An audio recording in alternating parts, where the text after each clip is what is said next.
नमस्कार, city big news देख रहे हैं आप और मैं हूं आपके साथ साक्षी सोनी। सुबह की मुलाकात में ताजा तरीन खबरें लेकर के आपके सामने हाजिर हूं। तो चलिए नजर डालते हैं आज की पहली खबर की ओर। आपको बता देती हूं कि सांस फुला देने वाले प्रदूषण के बाद जो है हरियाणा के अंदर अब पाबंदियां बढ़ा दी गई हैं और एनसीआर के कम से कम 14 जिलों में स्कूल अगले आदेश तक बंद रखने की घोषणा कर दी गई है। 21 तक 50% कर्मचारी वर्क फ्रॉम होम करेंगे और दिल्ली में ट्रकों की एंट्री बैन कर दी गई है। इसके अलावा भी कुछ पाबंदियां जो है प्रदूषण को लेकर के बढ़ा दी गई है, जिसके अंदर से गैस संचालित उद्योग ही चलाए जाएंगे, बाकी सारे उद्योग बंद रखेंगे और जरूरी प्रोजेक्ट को छोड़कर सभी कंस्ट्रक्शन के काम के ऊपर रोक लगा दी गई है। हालांकि अब बात आती है कि कौन से एनसीआर के अंदर जो है 14 जिले कौन कौन से हैं जिनके ऊपर ये रोक लगा दी गई है। तो एनसीआर में भिवानी, चरखी दादरी, फरीदाबाद, गुड़गांव, झज्जर, रोहतक, पलवल, नूह और महेंद्रगढ़ आते हैं, जहां पर गैस इंडस्ट्रीज की भी संचालित करने के लिए जो है उसके ऊपर पाबंदी लगा दी गई है।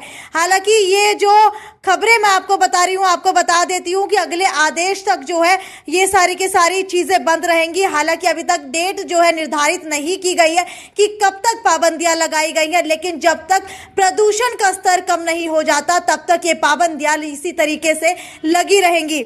हालांकि दूसरी खबर की ओर बढ़ते हुए आपको बता देते कि किसान आंदोलन के अंदर अब क्या चल रहा है।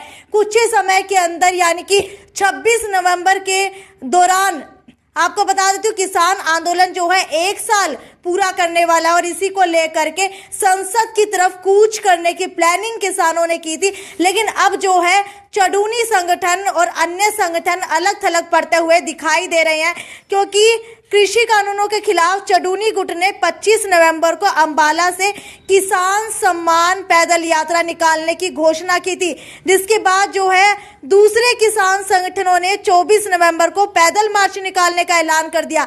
हालांकि गुरनाम सिंह चडूनी का कहना है कि उनको इस किसान आंदोलन से अलग थलग करने की कोशिशें की जा रही हैं, जिसकी वजह से अन्य किसान संगठन इस तरीके की बातें कर रहे हैं।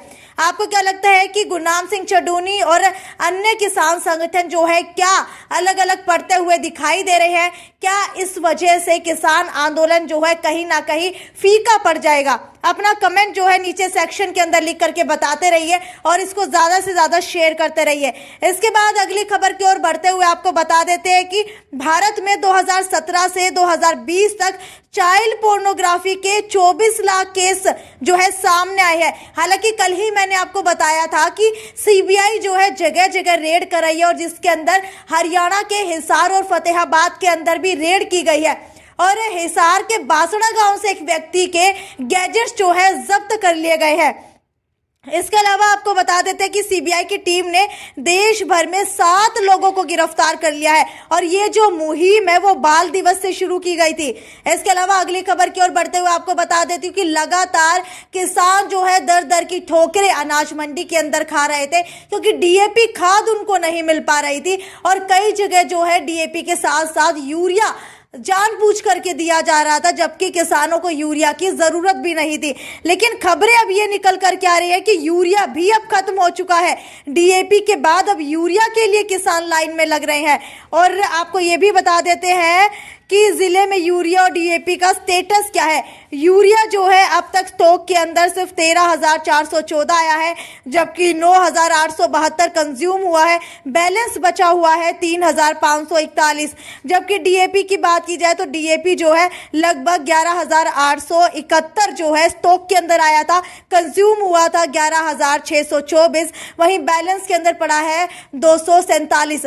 हालांकि आपको बता देते हैं कि डीएपी के बाद जो है अब यूरिया की मांग किसानों के अंदर बढ़ने लगी है और यूरिया की मांगों के बढ़ने के साथ ही जो है अनाज मंडी के अंदर यूरिया पहुंच नहीं रहा है। इसके अलावा अगली खबर की ओर बढ़ते हुए आपको बता देती हूँ कि हिसार से ये खबर निकल कर के आ रही है कि कल रात करीब 1:30 बजे कैंट के पास एक बड़ा हादसा हो गया।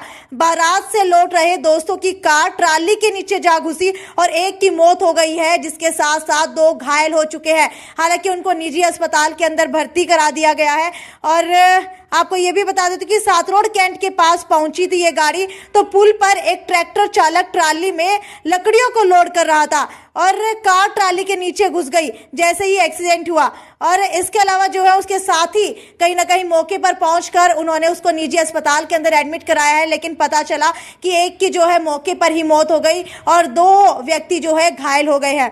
इसके अलावा अगली खबर की ओर बढ़ते हुए आपको बता देती हूँ कि 12 क्वार्टर की रहने वाली एक लड़की ने जो है संदिग्ध परिस्थितियों में फांसी लगा करके अपनी जान दे दी है। हालांकि वो लड़की जो है 22 वर्षीय है, लेकिन उसके माता पिता का कहना है कि वो बिल्कुल सही हालत के अंदर खाना खा करके अपने कमरे के अंदर गई थी। उनको नहीं पता था कि वो किस वजह से जो है, किन परिस्थितियों के चलते जो है उस लड़की ने फांसी का फंदा लगा लिया। हालांकि पुलिस जो है तफ्तीश के अंदर जुट गई है। हालांकि अभी तक इस मामले के अंदर कोई भी सबूत नहीं मिला है। इसके अलावा अगली खबर की ओर बढ़ते हुए आपको बता देती हूँ कि 13 साल की एक बच्ची से अधेड़ ने कमरे में बंद कर छेड़छाड़ की है और उसके ऊपर एफआईआर भी दर्ज करा दी गई है। हालांकि मामला जो है सुलखनी गांव का है। एक 13 साल की बच्ची जो है अपने कमरे के अंदर गई थी, वहां पर एक व्यक्ति जो है उसको अंदर ले जा करके उसने कुंडी लगा ली अंदर कमरे की